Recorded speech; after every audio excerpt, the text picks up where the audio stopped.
Prime Minister welcomes passage of road traffic regulations, opens Jamaica Mortgage Bank sponsored housing developments, and attends official farewell for former Minister Shahini Robinson. You're watching Jamaica House Weekly. I'm Anthony Morgan.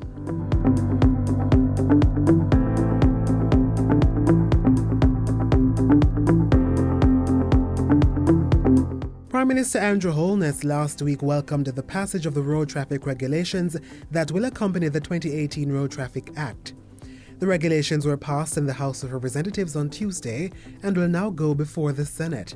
At a Road Safety Council meeting Thursday, Mr. Holness said that the 299 regulation booklet will improve traffic management, reduce road crashes, and bolster public order. Among the regulations are provisions for electronic monitoring, electronic ticketing, a national vehicle registry, as well as the separation of the registration and licensing of motor vehicles. Public passenger vehicles will undergo a more rigorous special inspection to be deemed suitable for transporting passengers. A helmet must be included in the sale of every motorcycle sale or purchase. And new rules are also in place for tire safety, visibility, vehicle emissions, noise, and other environmental disturbance. I'm certain that all Jamaica is quite frustrated with the noise, particularly of motorbikes that have modified their mufflers to announce their passing and arrival. It is, just to be frank, it is disgusting. And it is time that it stops. And we have now put in place the legal framework to address this pestilence on the roads.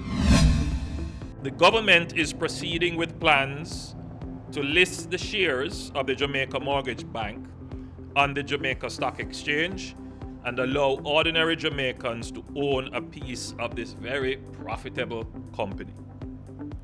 This is consistent with the government's philosophy that the private sector must be the driver of economic growth and that the role of government is to serve as a catalyst and enabler.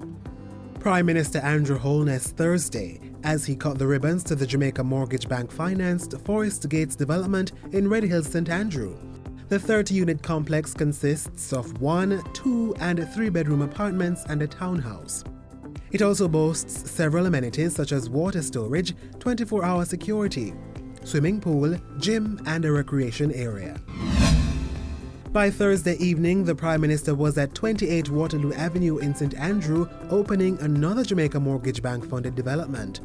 This time he was on hand to officially open and hand over keys to the 24-unit Genesis 28 housing complex.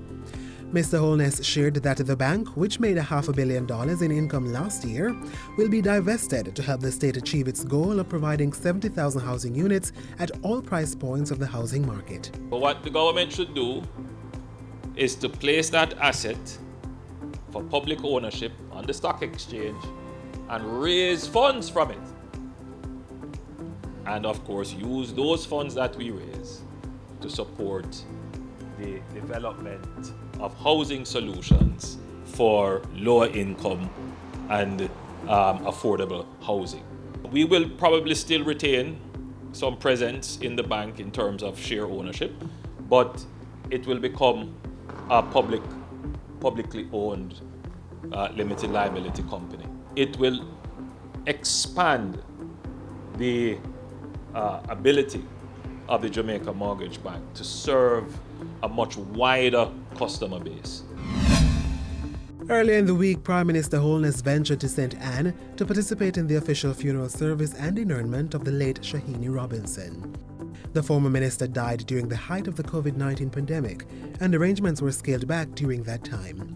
Mr. Holness read the first lesson at Tuesday's Mass celebration on the anniversary of Robinson's birth. And when news broke Friday that former Prime Minister of Japan, Shinzo Abe, was killed, Mr. Holness tweeted his condolences to the family of Mr. Abe and the people of Japan.